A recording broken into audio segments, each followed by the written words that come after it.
ശ്രദ്ധിക്കപ്പെട്ട കുറി എന്ന പെണ്ണാണ് പ്രധാന വേഷം അവതരിപ്പിക്കുക. അത് അലിൻഡ്രോ സോണി സിനിമയുടെ സെക്കൻഡ് ലുക്ക് പോസ്റ്റർ റിലീസാണ് ഇപ്പോൾ ഇവിടെ നടക്കാൻ പോകുന്നത്. ഇതിനോടൊപ്പം തന്നെ ദേശീയ അന്തർദേശീയ പുരസ്കാരം നേടിയ സിനിമയാണ് സെക്കൻഡ് ലുക്ക് പോസ്റ്ററിന്റെ പ്രോഗ്രാം കൊണ്ട് എല്ലാ ഓഡിയൻസിനെയും ക്ഷണിക്കുകയാണ്.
വൈഡ് സ്ക്രീൻ മീഡിയ പ്രൊഡക്ഷൻസിന്റെയും നീലാംബരി പ്രൊഡക്ഷൻസിന്റെയും പേരിൽ ഞാൻ എല്ലാവരെയും ഹാർദവമായി സ്വാഗതം ചെയ്തുകൊള്ളുന്നു. കൊണ്ടുപോകാൻ ഒന്നുമില്ലാത്ത ഈ ലോകത്ത് കൊടുത്തുപോകാം സ്നേഹവും സൗഹൃദവും എന്ന വാക്ക് അതിൻ്റെ ഏതാണ്ട് എല്ലാവിധത്തിലുള്ള അർത്ഥവ്യാപ്തിയോടുകൂടി ആലോചിച്ചൊരു സമയത്താണ് ഈ സിനിമയുടെ ഡയറക്ടർ ശ്രീ സുജിത് കോയിൽക്കാവ് ഇത്തരത്തിലുള്ള ഒരു സിനിമയുമായിട്ട് സമീപിക്കുന്നത്.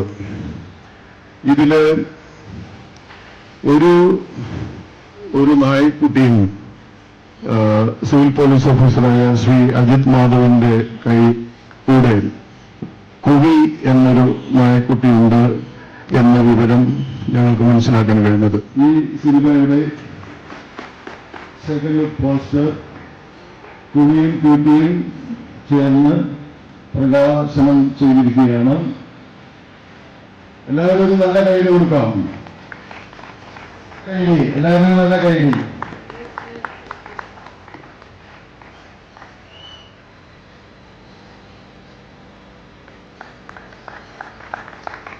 ഒരുപാട് സിനിമകളുടെ ഫംഗ്ഷനുകൾക്ക് പങ്കെടുത്തിട്ടുണ്ട്. പക്ഷേ ദിസ് ഇസ് വെരി യൂണിക് എന്ന് പറയാം. നജസ് എന്ന് പറയുന്ന സിനിമ എനിക്കേറെ പ്രിയപ്പെട്ടവരുടെ സിനിമയാണ്. ഇതിലെ സംവിധായകൻ ശ്രീജിത്ത് ഒരുപാട് ടാലന്റഡായിട്ടുള്ള ഒരു കലാകാരനാണ്.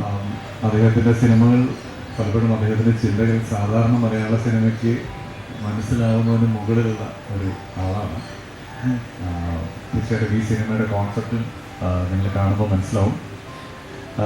ഇതിനു വേണ്ടിയിട്ട് എഫേർട്സ് എടുത്തുള്ള ഇതിൻ്റെ എൻ്റെ പല സിനിമകളുടെയും പ്രൊഡ്യൂസറാണ് ശ്രീ മനോജ് ചേട്ടൻ. ദുബായിലാണ്. മനോജ് ചേട്ടൻ എത്തിയിട്ടില്ല.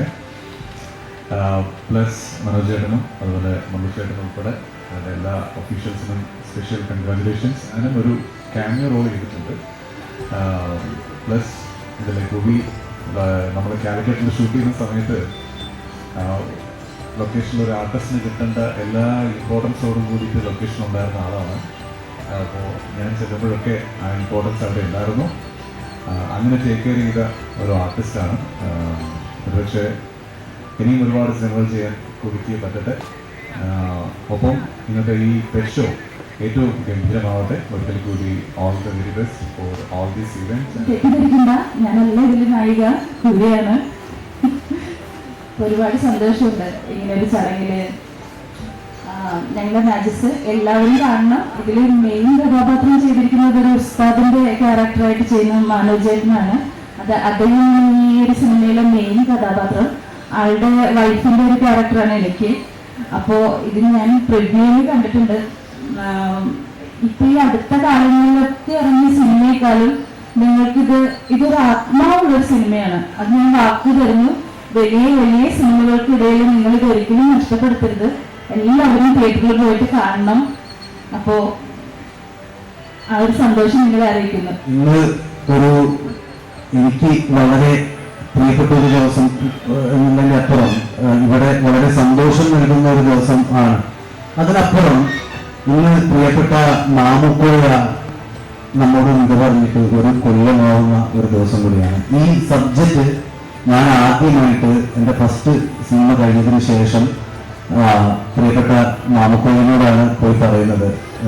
അദ്ദേഹം പ്രധാന കഥാപാത്രമായിട്ട് ചെയ്യേണ്ട സിനിമയായിരുന്നു അത്.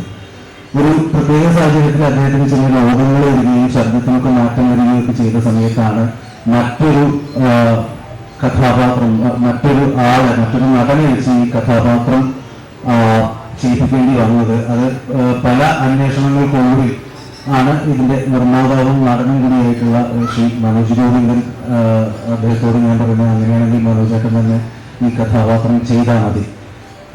ഈ സിനിമയുടെ ഒരു പ്രത്യേകത എന്ന് പറഞ്ഞാൽ എല്ലാ സിനിമകളിലും കൂടി നന്നായിട്ട് അഭിനയിച്ചിട്ടുണ്ട്. ഞങ്ങൾ ചുരുങ്ങിയ ദിവസം കൊണ്ട് ഷൂട്ട് ചെയ്ത് തീർത്തിട്ടുള്ള ഒരു സിനിമയാണത്. വളരെ നമ്മൾ ചാർലിയൊക്കെ കണ്ടിട്ടുള്ള നിങ്ങൾക്ക് അറിയാനാവും, കുറേ ദിവസങ്ങൾ എടുത്തിട്ട് ഷൂട്ട് ചെയ്യുന്ന സിനിമയാണ്.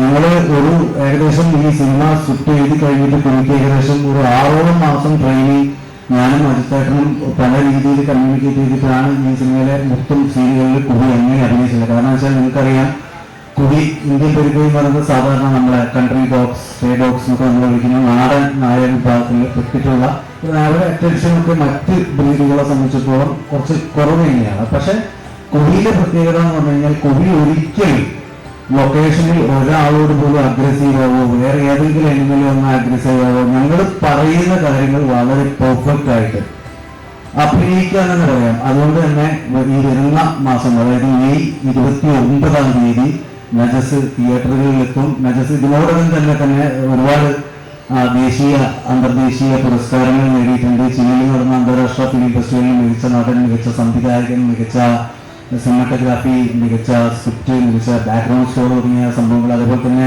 ഷിംല അന്താരാഷ്ട്ര ചലച്ചിത്രോത്സവത്തിന് മികച്ച ഇന്ത്യ സിനിമയ്ക്കുള്ള പുരസ്കാരം, ജാർഖണ്ഡ് അന്താരാഷ്ട്ര ഫിലിം ഫെസ്റ്റിവലിൽ മികച്ച ഇന്ത്യ സിനിമയ്ക്കുള്ള പുരസ്കാരം, അതേപോലെ നമ്മളെ കേരള സ്റ്റേറ്റ് ഫിലിം ക്രിട്ടിക് അവാർഡിലെ മികച്ച ദേശീയ വിദ്യാഭ്യാസ ചിത്രത്തിനുള്ള പുരസ്കാരവും ഇതിൽ അഭിനയിച്ചതിന് ശ്രീ മനോജ് ഗോവിന്ദന് മികച്ച നടനുള്ള പ്രത്യേക ജൂറി പുരസ്കാരം ലഭിച്ചിട്ടുണ്ട്. അതുപോലെ ഇപ്പോഴും ചില ഫെസ്റ്റിവലുകൾ നടക്കാനുണ്ട്. തീർച്ചയായിട്ടും നിങ്ങൾക്ക് ഇത് വലിയ വലിയ സിനിമകളുടെ കൂട്ടത്തിൽ തികച്ചും എൻജോയ് ചെയ്യാൻ പറ്റുന്ന, ഒട്ടും ഇന്റലക്ച്വൽ ഈ പറയുന്ന സാധനങ്ങളൊന്നുമില്ലാത്ത സിനിമയാണ്. ഒരു അവാർഡ് സിനിമ കാറ്റഗറിയിൽ വരുന്ന ഒരു സിനിമയല്ല. അതുകൊണ്ട് തന്നെ എല്ലാവരും കഴിവിൽ തിയേറ്ററിൽ തന്നെ നജസ് കാണണം എന്ന് ഞാൻ അഭ്യർത്ഥിക്കുകയാണ്. അതുപോലെ ഇവിടെ ഈ പ്രോഗ്രാമിൽ എത്തിച്ചേർന്ന കുവി, അതുപോലെ തന്നെ അജിത്തേട്ടൻ, അമ്പിളി, കൈലാഷ്ജി, നമ്മുടെ കോർഡിനേറ്റർ വിഷ്ണു, എല്ലാവർക്കും നന്ദി അറിയിക്കുകയാണ്. ഈ സിനിമയെ പറ്റി പറയാനുള്ളതെന്ന് പറയുമ്പോൾ, ഞാൻ ആദ്യം ഈ ഒരു സിനിമയുടെ പ്രൊമോഷനിൽ, അതായത് മാർക്കറ്റിങ്ങിൽ ജോയിൻ ചെയ്ത സമയത്ത് എന്നെ ഭയങ്കരമായിട്ട് അത്ഭുതപ്പെടുത്തിയ ഒരു കാര്യമുണ്ട്. എന്താണെന്ന് വെച്ച് കഴിഞ്ഞാൽ, നമ്മുടെ മുരളി ചേട്ടനും പിന്നെ നമ്മുടെ മനോജ് ചേട്ടനും ചേർന്നിട്ട് ഈ ഒരു സിനിമയുടെ പ്രിവ്യൂ കാണാൻ വേണ്ടിയിട്ട് വിളിക്കാൻ. അപ്പോൾ വീട്ടിലേക്ക് ചെന്നപ്പോൾ പ്രിവ്യൂ കണ്ടിട്ട് ശരിക്കും എങ്ങനെയുണ്ടെന്ന് ചോദിച്ചു. അപ്പോൾ ആക്ച്വലി എനിക്ക് സംസാരിക്കാൻ പറ്റുന്നില്ല. അത് എന്തുകൊണ്ടാണെന്ന് വെച്ച് കഴിഞ്ഞാൽ, ആ സിനിമയിൽ നമ്മുടെ ഡയറക്ടറായിട്ടുള്ള ശ്രീജിത്ത് ഏട്ടൻ എന്താണ് ഉദ്ദേശിച്ച് വെച്ചിരിക്കുന്നത്, അതായത് എന്താണ് സമൂഹത്തിന് കൊടുക്കാനായിട്ട് ഉദ്ദേശിക്കുന്നത് എന്നുള്ളത് എനിക്ക് കിട്ടി. ഫോർ മീ പേഴ്സണലി എനിക്ക് കിട്ടി. അപ്പോൾ നിങ്ങളെല്ലാവരും, ഞാൻ ഈ പറഞ്ഞത് കൊണ്ട് മാത്രമല്ല, നിങ്ങളത് തിയേറ്റേഴ്സിൽ തന്നെ പോയി കാണുക. കാരണം ഒരുപാട് നമ്മുടെ ഈ സമൂഹത്തിന് കൊടുക്കാൻ പറ്റുന്ന ഒരുപാട് മെസ്സേജ് അല്ലെന്നുണ്ടെങ്കിൽ ഈ സിനിമയിലുണ്ട്. പിന്നെ അതുപോലെ തന്നെ ഇതിൻ്റെ മെയിൻ കഥാപാത്രമായിട്ടുള്ള കുവി എന്താണ് കാഴ്ചവെച്ചിരിക്കുന്നത് എന്ന് അറിയണമെങ്കിൽ തിയേറ്ററിൽ തന്നെ പോയി കാണുക. കാരണം അത് നിങ്ങൾക്ക് കാണാൻ പറ്റുന്ന ഒരു ബെസ്റ്റ് എക്സ്പീരിയൻസ് ആയിരിക്കും. കാരണം ഒരു നിമിത്തത്തിലൊക്കെ വിശ്വസിക്കുന്ന ഒരാളാണ് ഞാൻ. കാരണം ഇങ്ങനെ ഒരു വേദി, അതായത് ഇങ്ങനെ ഒരു പെറ്റ് ഷോ നടക്കുന്ന സ്ഥലത്ത് നമുക്ക് ഇങ്ങനെ ഒരു സെക്കൻഡ് ലുക്ക് പോസ്റ്റർ അനൗൺസ് ചെയ്യാൻ സാധിച്ചത് ഭയങ്കര വലിയൊരു ഭാഗ്യം തന്നെയാണ്. അതും ഇങ്ങനൊരു നിമിത്തത്തിൽ വിശ്വസിച്ചതുകൊണ്ട്. അപ്പോൾ എല്ലാവരും ഈ ഒരു സിനിമ തിയേറ്ററിൽ തന്നെ പോയി കാണുക. പിന്നെ ഇതിലെ എടുത്തു പറയാനുള്ള മറ്റൊരു കാര്യം, കുവിയെ മാറ്റി നിർത്തി പറയുകയാണെന്നുണ്ടെങ്കിൽ, ഇതിൽ അഭിനയിച്ചിട്ടില്ല മനോജ്. ഞാൻ ശരിക്കും മനോജിൻ്റെ ഒരു ഫസ്റ്റ് മൂവിയാണ് കാണുന്നത്. പക്ഷേ ആക്ച്വലി ഞാനൊരു ഉറപ്പ് പറയാണ്, അധികം വൈകാതെ തന്നെ നമ്മളെല്ലാവരും ഒരു ക്യാമിയോ മോഡിൽ കാണാൻ പോകുന്ന ഒരു ആർട്ടിസ്റ്റാണ്. കാരണം എൻ്റെ ഒരു പേഴ്സണൽ പെർസ്പെക്റ്റീവിൽ അത്രത്തോളം ഒരു കാലിബർ ഉള്ള ഒരു ആർട്ടിസ്റ്റാണ് മനോജ് ഗോവിന്ദൻ എന്ന് പറയുന്ന നമ്മുടെ ഈ സിനിമയുടെ പ്രൊഡ്യൂസർ ആയിട്ടുള്ള. അപ്പോൾ ഈ സിനിമ എല്ലാവരും തിയേറ്ററിൽ തന്നെ പോയി കാണുക, സപ്പോർട്ട് ചെയ്യുക. നിങ്ങളെല്ലാവരും സപ്പോർട്ട് ചെയ്ത് കഴിഞ്ഞാൽ മാത്രമേ നമുക്ക് ഇനിയും സിനിമ ചെയ്യാനുള്ളൊരു എന്താ പറയുക ഒരു ഉൾക്കരുത്ത് ഉണ്ടാകത്തുള്ളൂ.